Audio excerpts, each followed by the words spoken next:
What a weird game. The Sacramento Kings fall to the Phoenix Suns in what should have kind of was a blowout, but also a near Kings miracle comeback that, to be honest, I'm not reading too far into. Sure, we could talk about the positives of the Kings fighting to the bitter end and not quitting, not giving up. But like I've talked about already, moral victories are a thing of the past for this Kings team. It's about wins and losses. And tonight's game, another loss for the Kings. They're back under 500. And what's even worse is the way the Kings lost. Struggles in the first, but especially third quarters. Old demons from last season coming back to haunt this Kings team. We'll talk about it. Plus, you'll hear from head coach Luke Walton on today's Locked On Kings podcast.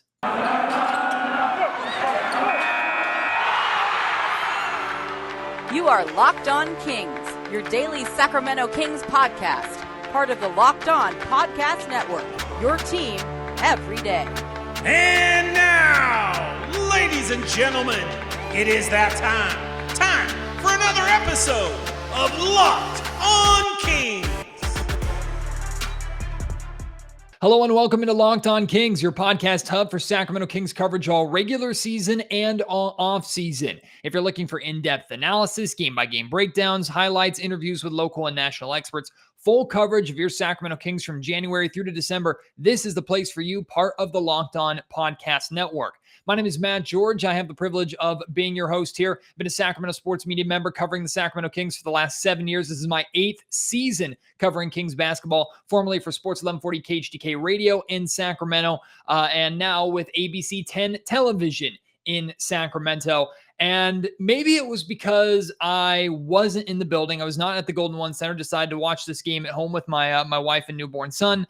And I could tell through the television that the energy was off the hook there in the fourth quarter after the Kings crowd in the Golden One Center very loudly booed Sacramento's effort in the third quarter. I know there seemed to be some kind of magic happening in that fourth quarter comeback, but I was sitting at home stone-faced. There wasn't an ounce of me that really truly believed, to be honest with you, that the Kings were going to be able to pull that comeback off. It got a lot closer than I thought the Kings had any business getting to. And honestly, even if the Kings did pull off that victory, it would have been tremendous. It would have been certainly a more positive vibe, but I would still have been significantly concerned. And honestly, I would have called that more of a complete Phoenix Suns collapse than I would have called it a Sacramento Kings miracle comeback where they stood up to the challenge and faced the Suns and completely outplayed Phoenix. It wasn't that. I mean, the Phoenix Suns, they kind of fell apart. They were making a lot of mistakes.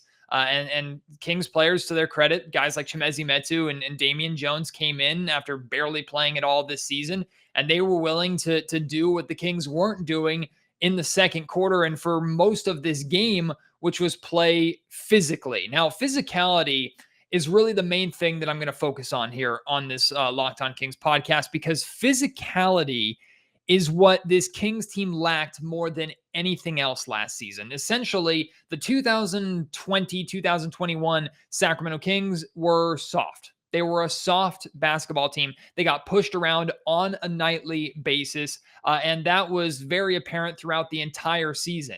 This Kings team this season has been different. They not only have been more physical, they've been trying to be the physical initiators, especially on the defensive end of the floor. You look at the play of Davion Mitchell, how he attacks ball handlers. You look at guys like De'Aaron Fox attacking the basket, which he's been struggling to do to this point this season, but did well in the fourth quarter in this game, to his credit. The Kings have been significantly better physically this season, and it's not a coincidence that in games that they are being physical, they're either in those games at the end or they're winning those games. The Kings, with the exception of really 2 games this season, have been very physical, and that's why we've seen the success that they've had to this point in the season. But the physicality to start this game, and especially the physicality in the third quarter, was absolutely abysmal. You're going to hear from Luke Walton later on. He calls the third quarter disgusting. I asked Luke Walton about physicality, if that's really the main issue. He disagrees with me slightly. He brings up mentality, which I won't talk about too much. You'll hear him talk about that later on in the podcast. But what I personally see is a team that for the second straight game came out to start the game, and they were caught flat-footed. I guess you could use the excuse for the matinee game on Sunday that the Kings played early and they weren't used to the early start time, plus daylight savings time, blah, blah, blah, blah, blah. I don't view that as an excuse, but okay, maybe if you want to say that, fine. If that's the way you want to spin it, then you can spin it that way. What's your spin for a 7 o'clock tip-off on a Monday night against a Phoenix Suns team that you've already beaten? What's your excuse there?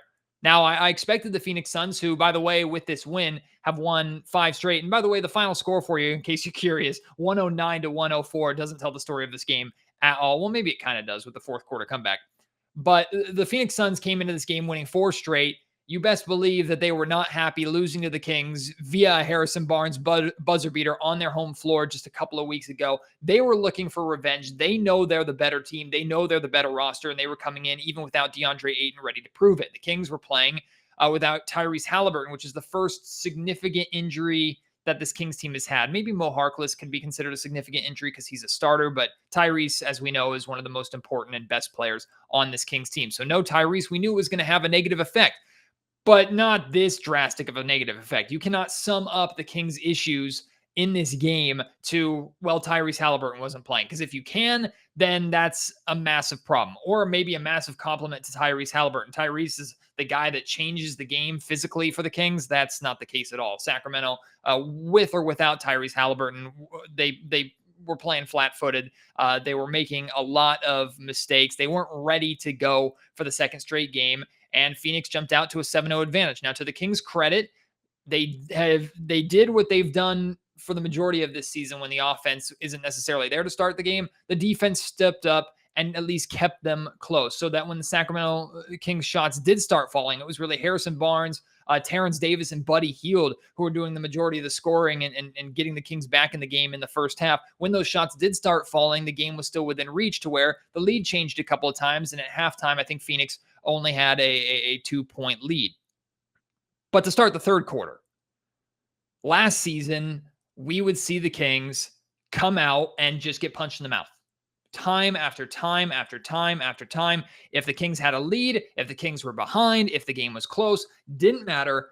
Sacramento was always punched in the mouth for the first couple minutes of the third quarter. And this season, for the most part, we've seen the Kings actually be the ones doing the punching, or if nothing else, able to weather the storm at the start of a second half when teams make adjustments.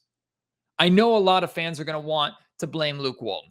I think it's fair to look at the struggles for the Kings to start the third quarter consistently throughout Walton's time here in Sacramento and recognize the common denominator there.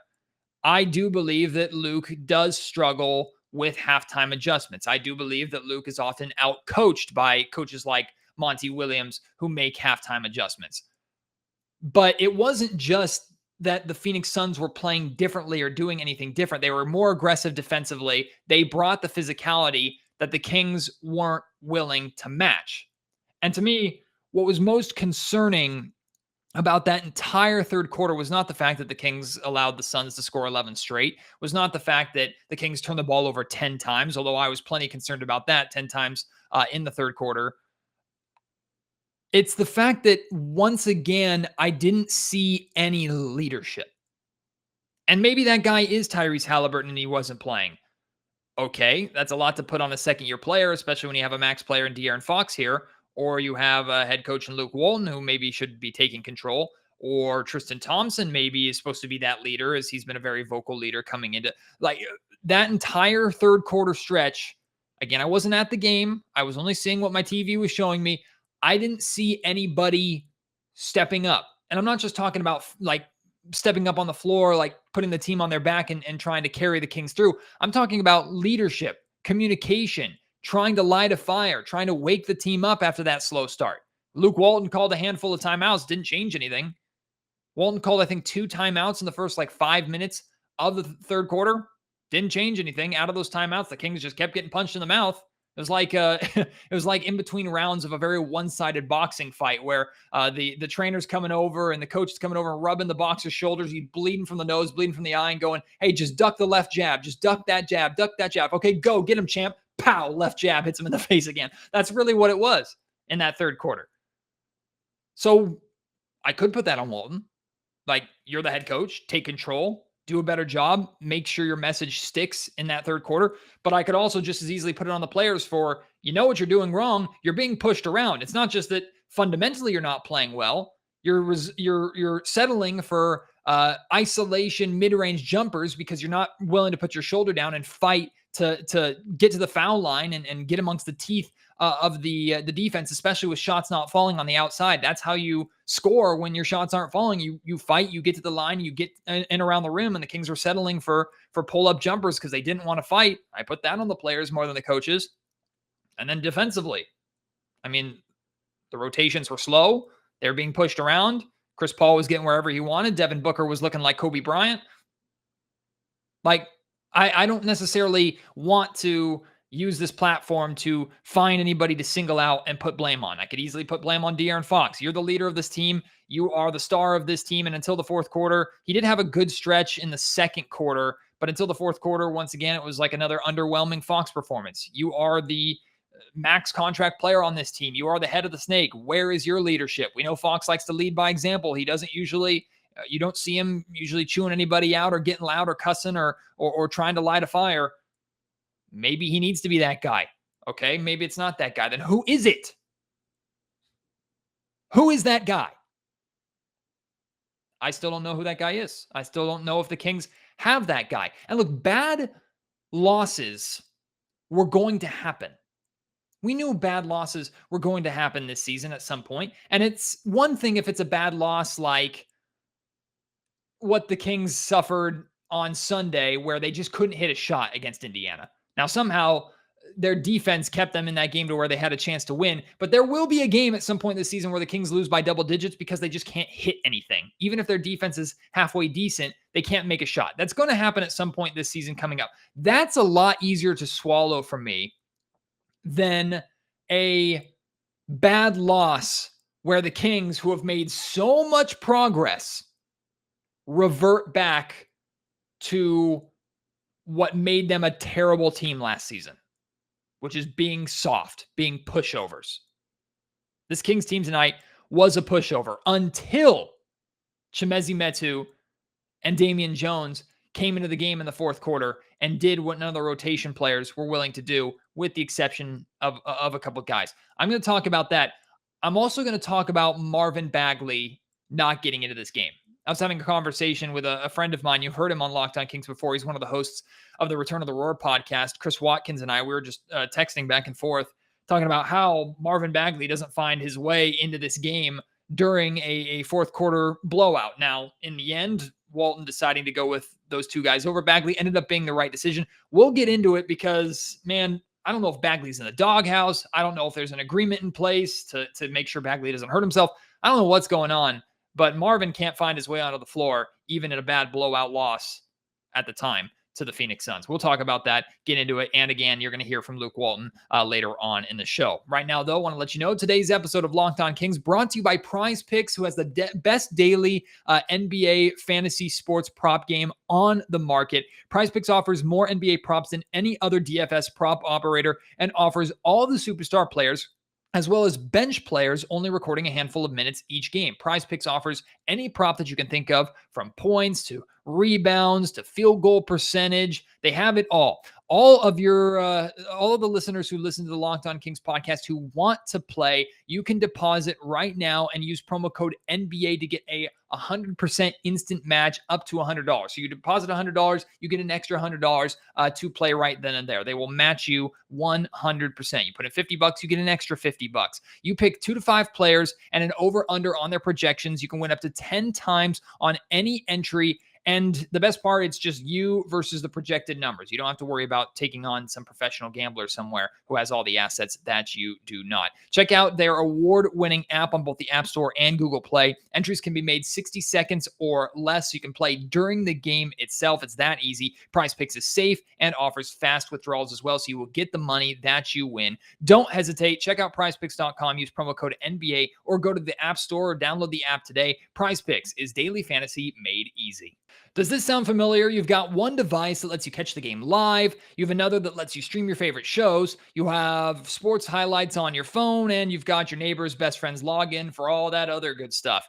Well, I want to tell you about a simple way to get all that entertainment that you love without the hassle, and a great way to finally get all your TV together in one place. It's called DirecTV Stream. It brings you live TV and on-demand favorites together like never before, so you can watch your favorite sports, movies, and shows all in one place. I have been a cord cutter for a long time, really since like the end of high school, to be honest with you. I have not had a TV package in God knows how long. And I love streaming services. The problem is there's so many of them that sometimes I get confused with like my logins for each one, which show is where. And half the time I realize I sign up for one that maybe I use to watch one or two shows, and then I forget that I have it until I see my bill.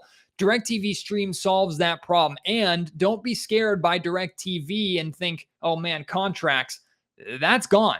They're truly a streaming service. Get rid of the clutter, get rid of the confusion, get your TV together with DirecTV Stream. You can learn more at directv.com. That's directv.com. Compatible device is required. Content varies by package. So like I said, I'm not reading too far into the Kings and their near miracle comeback attempt in the fourth quarter. Like I was sitting there watching it stone-faced because I wasn't a believer and I wasn't feeling the energy that clearly the Golden One Center was feeling. Now, I am not Debbie Downer here. I'm not going to be grumpy Grinch and just say that comeback was meaningless and it was useless and blah, blah, blah. And no sunshine or rainbows here, only dark clouds and pain. Like, there's definitely positives to take out of that. It's encouraging that this Kings team didn't just roll over. It's encouraging that they were able to make a small run into a medium run into what was a 20-4 run in the fourth quarter to make a game out of that, to catch the Suns who are kind of cruising and walking with a bit of swagger. They're up 24 points and thinking, oh man, this game's over. We've won 5 straight. The Kings have emptied their bench. This is going to be easy. This is going to be a cakewalk. Like I see the positives there. And I do give the Kings credit for not giving up. It's just the issues and the old demons coming back to haunt the Kings from earlier on in the game, especially that third quarter. Those to me are more concerning and more apparent than that near comeback attempt that really is going to convince a lot of people that this game wasn't as bad as it actually was for the Sacramento Kings. That being said, I have to give a ton of credit to Chimezie Metu and Damian Jones, who Chimezi's only played a little bit this season. He came in recently. Was it against the Pelicans? No, it was against the Charlotte Hornets. He came in at the end of the game. And then Damian Jones, I don't believe, has played a single second so far this season.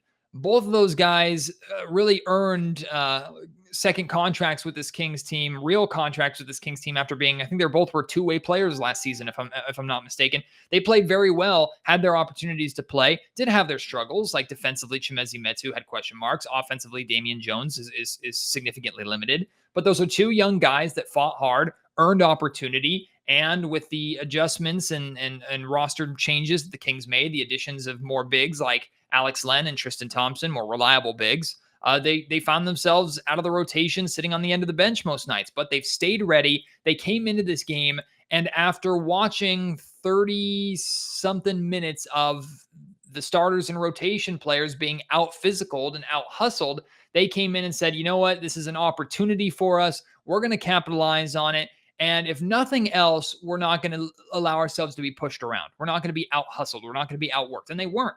And that energy created short runs that then De'Aaron Fox stayed out onto the floor and he became a part of it. Davion Mitchell always plays with energy. He fed off of that a little bit. It really started with the play of Chimezie Metu and Damian Jones. And I give Luke Walton a tremendous amount of credit too for leaving those guys in the entire time. It didn't matter that the game got to within like 3 points or whatever it was. Did not matter. You do not go back to your starters, or you do not go back to the lineup that's been terrible all game long and take away and I should say fail to reward the guys that got you back in the first place. Now, Fox was still out there. Harrison Barnes was still out there. Davion Mitchell was still out there. So important pieces were still playing in this game. Buddy Hield did come in at the very last possession when the Kings needed a three-pointer. Never got a shot off. It was just an ugly, bad possession.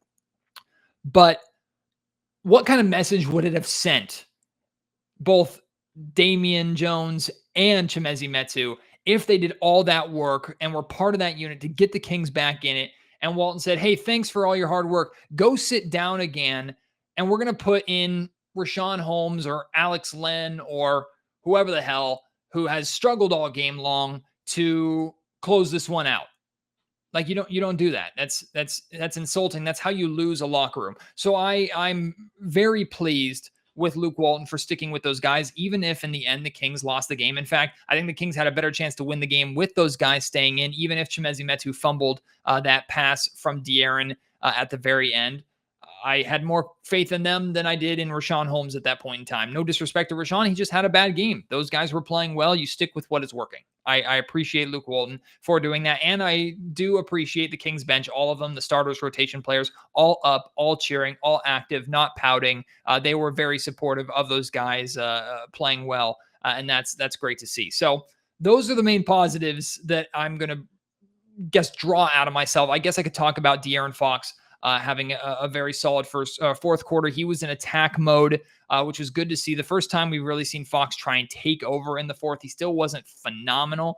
Did finish with 24 points, just second to Harrison Barnes, who had 26 points with the Kings, 8 of 19 shooting. The problem is De'Aaron had an opportunity with a pair of free throws at the line at the end of the game to, I think, make it a 1-point game, if I'm not mistaken, and he missed both. And then somehow Devin Booker went back and was fouled the other side, and he missed both to allow the Kings still a chance to tie the game. It was just a weird game, just a very, very weird game that I want to make sure, even if it does seem like I'm being negative and pessimistic, I want to make sure the true story of this game is being told, which is the Sacramento Kings were not good, not nearly as good as that final score indicates.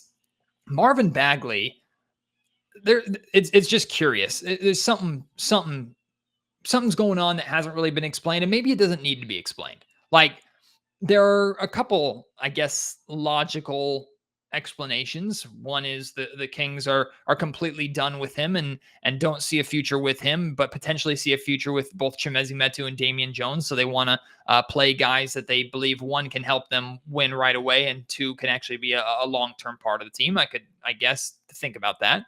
I could talk about the Kings wanting to punish isn't the right word, but wanting to hold Marvin Bagley and his entire camp accountable for the things that they've been saying, hold Marvin's agent accountable for so publicly bashing Monte McNair and the Kings organization after they decided to keep Marvin Bagley out of the rotation to start the season.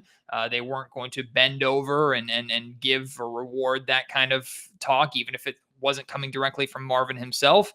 I could talk about that. I could spin it that way. I also could see, honestly, an agreement being in place, a silent agreement between Bagley's camp and the Kings, where they don't want Marvin Bagley's camp doesn't want Bagley out there playing garbage time minutes because they don't want their client getting hurt again, and that could potentially impact the amount of money that he will probably get in unrestricted free agency this offseason. I don't know what the heck the deal is. I just thought it was very telling that at the time when the Kings were down 24 at the end of the game, it was Chimezie Metu and Damian Jones that were the selections off the bench, and Marvin Bagley was just sitting there doing a whole lot of nothing. Because I could argue that Marvin could have provided more of a spark than both of those guys. We know he's more offensively gifted than both those guys. Defensively, I trust the two of them more than I trust Marvin. But Marvin's got that freak ability to put up points, and he could have been a part of that unit to get the Kings back in the game.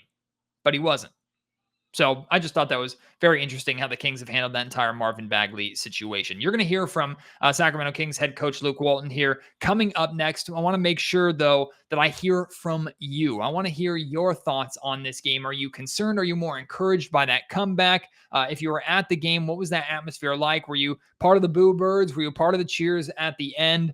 Are you concerned by old mistakes by the Kings from last season showing up in this game and showing up recently for this team? Let me know at Matt George Sack on Twitter. You can email me, mattgeorgesports@gmail.com at any time, or leave your thoughts down in the comment section down below. Today's episode of the Locked On Kings podcast is brought to you by our friends at Built Bar. I love Thanksgiving, love this time of the year. It's starting to get chilly. It's starting to actually feel like winter outside. And with Thanksgiving comes all the good food and all the treats. There's plenty of them every year. But maybe you want a yummy dessert this year that isn't so full of calories and sugar. Right now is truly the perfect time for Built Bars. Built Bar is the new holiday dessert. You can feast on something delicious and feel good about it. One slice of pie is upwards of 300 calories. That's on the low end, truth be told. Most Built bars are only 130 calories and only 4 grams of sugar with plenty of protein in them. So replace the coconut cream pie with a coconut Built bar, or go for a raspberry Built bar instead of the raspberry pie. Low calorie, low carb, low fat, high protein, all covered in 100% chocolate. Built is a great option for when you're hungry, and if Thanksgiving isn't coming soon enough, you can go for a Built bar or two right now. Order a mixed box if you haven't already. They'll send you all their different flavors or a bunch of different flavors for you to try, and then you can go back and order the flavors that you want specifically. Build your own Built box, and keep an eye out for Black Friday sales. There are going to be some great deals coming on Built.com, but we have a deal for you right now. That's using promo code LOCKED15 at checkout. You'll get 15% off your order. Again, that's promo code LOCKED15 for 15% off at Built.com. After the game, here is Sacramento Kings head coach Luke Walton. He opens up his press conference wanting to praise the team for the fourth quarter effort, but you could tell he was not happy at all, and he wasn't making any excuses. Love the fight that the group showed. The bench, unfortunately, it took the bench to come in and do that. And again, wins and losses right now, we want to win, absolutely. But what I'm most disappointed in is wasted opportunities. We let Phoenix take us out of what we're doing, and then we gave in. So at that point, we might as well just not even play and sit here and have a practice with, how we came out in that third quarter. So that's what I'm most disappointed in was, we're trying to grow, we're trying to push and get somewhere. And we gave in tonight. And I know, look, it's been a lot of games, whatever it is, 5-7. It's the end of a 5-7. And we're getting ready to hit the road again. But we have to learn to fight through all that fatigue. And we didn't do a great job of that tonight. 38 points off our turnovers. I mean, we did a lot. Some of the stuff offensively was fine, but that third quarter was disgusting. And we got to take care of the ball. So a lot of love to our, guys who haven't been playing that came in and got us back in that game. That's a great learning lesson for our team, is that these NBA games are never over. It's never a 19, 20-point lead. It's always cut it to 10.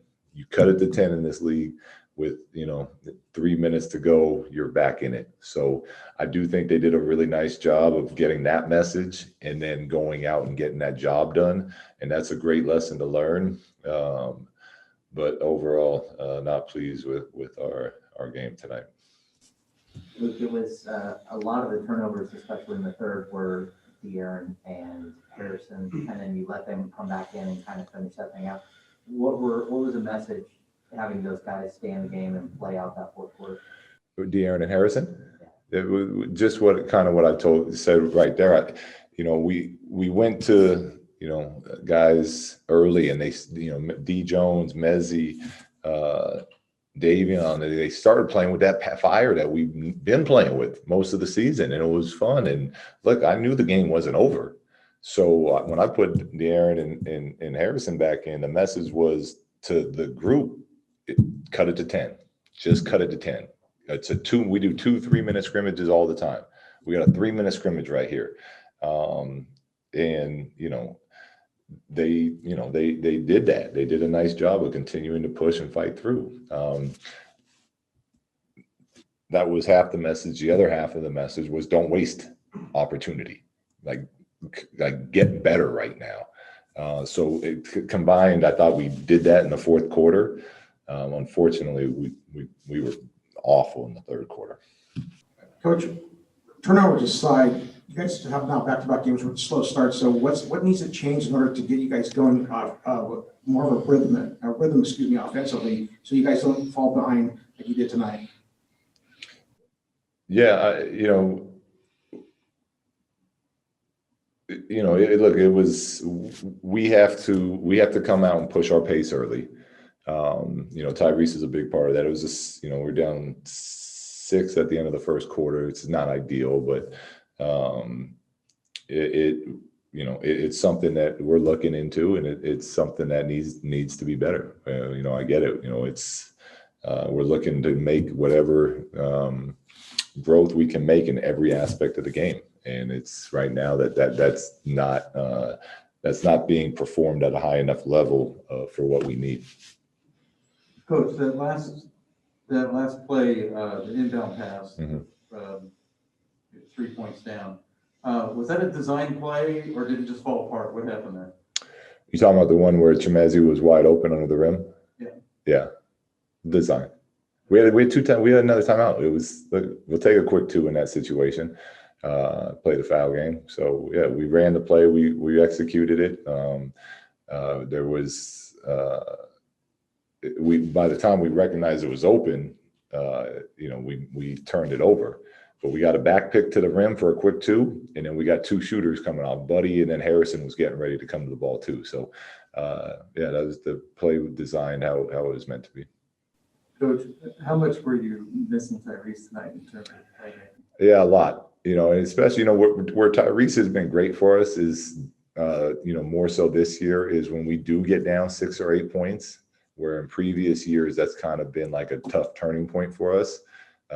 He's done a nice job of kind of picking up the energy and the spirit when it's not there. And we definitely missed that out there tonight. We're hopeful to get him back soon, but it's a back. We don't know when he's going to be back. And we can't just wait for him. We need our guys that are out here ready to play to step up and keep us playing at a level that we've gotten accustomed to playing at this season. Luke, on that point about Tyrese, you said you don't know when he's going to be back. Any reason to think it could be an extended absence with him? No, not from that. Just from it's a back.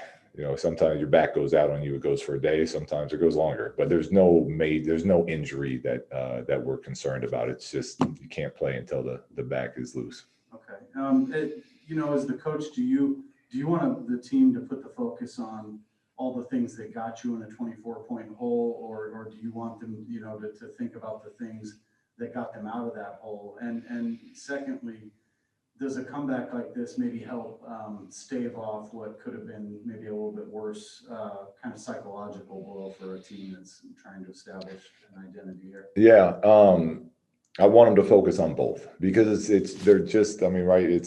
They're the same on each side of the equation. We want to hang on and feel what it felt like to just get pretty much pumped out there in that third quarter, because that didn't feel good for anyone, including the people, the fans in the building. Nobody enjoyed that, and that should hurt, and we should hold on to that. And we should also focus on the intensity we played with in that fourth and how we used the pressure they were applying to our advantage. And I don't think we got our first backdoor cut until D. Jones hit Harrison late in the fourth. They're overplaying everything. You know what I mean? Like that, if they're going to play that way, those are options. So we need to feel and focus on both. But we should be very upset with our performance tonight.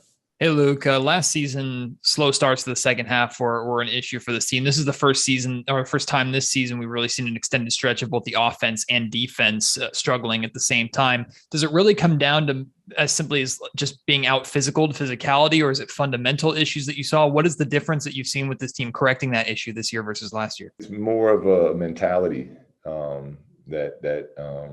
that we've done a nice job this year of not, of being mentally strong throughout these games and being in all of them and, splitting them. And for whatever reason tonight, it felt different. It didn't feel like that same. When it was happening, we got guys out here we know can get it done. Let's go get it done. And it felt like we gave into it for the first time. So as long as that was a one-time thing, then we'll move on from it. But we got to make sure that that's fixed by this road trip. I actually like a lot of what I heard from Luke Walton from that press conference. Wasn't making excuses, owned how, in his own words, disgusting the third quarter was. And he's absolutely right. This Kings team now has a day off. They're heading back out onto the road, have some very winnable games coming up. So if you want to fix these mistakes, exercise these demons, figure things out, now is the time to do so before things get out of hand and you get into a hole. I won't say I'm overly concerned yet, but if we see this lack of physicality in a third or fourth straight game, that's when I'm going to start wondering whether or not the great start to the season was the anomaly or not. But truth be told, I really don't think that's going to happen. I think the Kings will be able to figure this out, get back to playing the way that we're playing. I think that's more true to their identity than this slow, terrible, soft third quarter was in this game here tonight. So make sure you continue to tune into the Locked On Kings podcast after every single game. On tomorrow's Locked On Kings podcast, I'm going to be joined by my friend Jay Mars from Sports 1140 KHDK, former co-worker of mine. He and I are going to chop it up. Of course, we'll talk about this game. We'll talk about the concerns of the physicality issues. I'm sure we'll talk about De'Aaron Fox. We're going to do just kind of a broad, very early progress report after 11 games for this Kings team. We'll talk through all of that. So if there's anything specific that you want us to touch on in this progress report, please send that to me. Also, send your thoughts, your comments, any questions that you have, want to talk Kings basketball, let me know at Matt George Sack on Twitter. You can tweet me publicly or DM me privately there. Email me, mattgeorgesports@gmail.com, or leave your thoughts down in the comment section below if you're watching on YouTube. I appreciate all your support as always. By the way, Tyrese Halliburton missed this game with back soreness. The Kings, Luke Walton, they wouldn't give any kind of indication of when he would be back with a back injury. It could be no time at all. It could be a little while longer than expected, but I imagine he will be back at some point during this road trip, hopefully sooner than later, because we know this Kings team needs Tyrese, especially with their half-court offense. So any updates that come out with that, I'll be sure to talk about it on a future podcast and tweet about it on my social media accounts. Appreciate your support as always. Can't wait for you to join me on the next episode. Until then, my name is Matt George. You've been listening to Locked On Kings, part of the Locked On Podcast Network.